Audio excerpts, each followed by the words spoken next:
6:47, time for the morning rush. We begin with the results from the runoff election for Albuquerque mayor.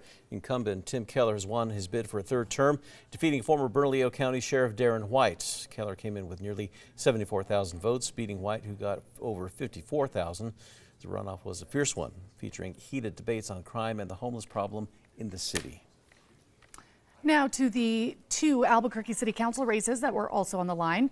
Clarissa Pena took home a narrow win to secure her fourth term in District 3, covering Albuquerque's Southwest Mesa. She defeated Teresa Garcia, the city's domestic violence and sexual assault commissioner, winning by under 100 votes. Meanwhile, in District 1, which covers much of the west side north of Central, business owner Stephanie Tejas has come out on top against engineer Joshua Neal. Tejas will fill the seat that was left open when current District 1 City Councilor Luis Sanchez opted to run for mayor instead of seeking re-election. Tejas won 59% of the vote. That was with nearly 3,000 vote margin. Ryan. And here's a live look at Santa Fe.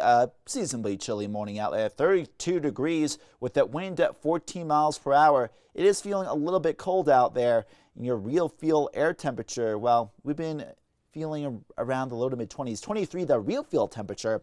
We'll be warming up though into the 50s, low 60s, potentially ahead even in Santa Fe. If you're a property owner in Bernalillo County, listen up. Today is the last day to pay the first half of this year's property taxes to avoid late fees. There are multiple ways to do so. If paying by mail, checks must be dated December 10th. If paying in person, payments must be made by 5 o'clock today. And if you're planning to pay online, payments must be made before midnight.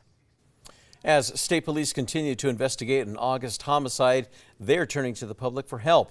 According to NMSP, an unidentified man riding a motorcycle shot into the car belonging to Patrick Wheeler, killing him on NM Highway 14 just northeast of Madrid. State police say that there is no indication that it was road rage. Anyone with information is asked to call police.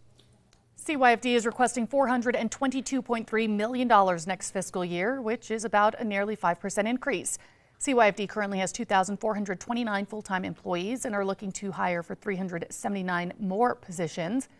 Nearly $15 million would be spent to hire new protective services positions to meet caseload standards and comply with court orders. Ryan. And our snowpack report looking not too bad in the San Juan Mountain communities, much if not all of Wolf Creek open. In the San Juan Mountains, 73% of normal in terms of snowpack in the upper Rio Grande. 76% of normal. In the Jemez Mountains, about 74% of normal. In the Sangre de Cristo Mountains, 68% of normal, but not much of any snow. In the Zuni Mountains, in the Gila National Forest, the San Francisco Mountains looking pretty good, but milder and drier, more snow melt than snowfall ahead. The New Mexico Community Solar Act is ready for launch. Farms for El Paso Electric, Xcel Energy, and PNM customers are set to open next year. The program aims to get more New Mexicans voluntarily paying for solar panel projects without putting those panels on their home or apartment. To take part, customers pay a monthly fee to a solar subscription company. That fee gets deducted from your power bill. Tens of millions of dollars have been set aside to buy pieces of land on the state fairgrounds. The State Board of Finance approved a $22 million bond to purchase the parcels of privately owned land that's on the southwest corner of the property. State officials are looking to turn that land into a park that is with trails, play areas, and restrooms that is expected to cost $90 million in total to acquire and redevelop the land. A mother and her newborn baby are waking up in Albuquerque this morning after taking a detour on a recent flight. The flight from Puerto Vallarta, Mexico to Denver was forced to stop in Albuquerque on Monday after a passenger went into labor. The plane landed at the Sunport and the woman gave birth in the back of an AFR ambulance. Both mother and baby are in good condition at UNM Hospital. Ryan. Taking a look at traffic, looking pretty calm out there. No major incidents so far. Again, we'll have more updates as we get closer to that morning commute. But taking a look at Tracker, heading north to 925 near Lomas with a beautiful sunrise. Higher volume, but good traffic flow so far, up to speed. More updates to come.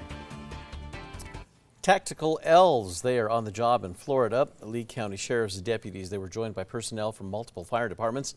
They all dressed up as the little elves and then rappelled down the exterior of Golisano Children's Hospital in Fort Myers.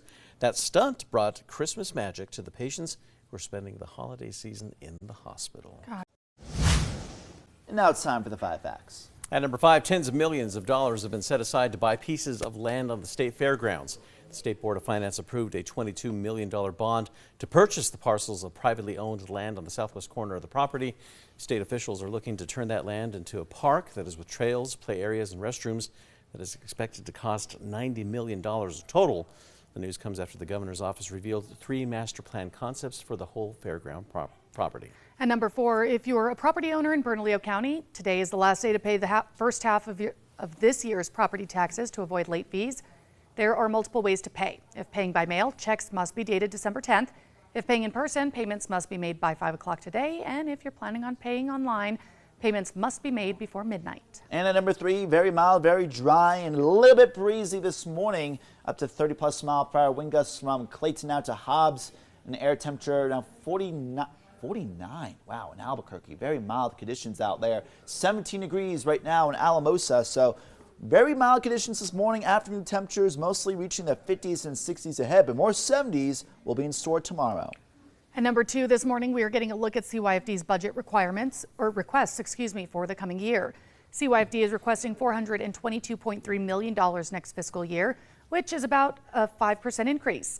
The department says they need more money to meet their goals, expand services, and make up for the Trump administration's funding cuts. CYFD currently has 2,429 full-time employees, and they're looking to hire for 379 more positions.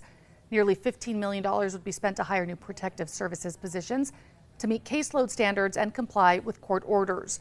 During their presentation, CYFD says they've currently 2,130 children in their care. And at number 1, the unofficial results are in for Albuquerque's runoff elections. Incumbent Mayor Tim Keller has won a 3rd term in office, beating challenger Darren White. Results show that Keller came away with nearly 59% of the vote in the runoff races for City Council. Stephanie Tejas beat Joshua Neal for the District 1 seat, while incumbent Clarissa Pena in District 3 will hang on to her seat for a 4th term, beating out Teresa Garcia.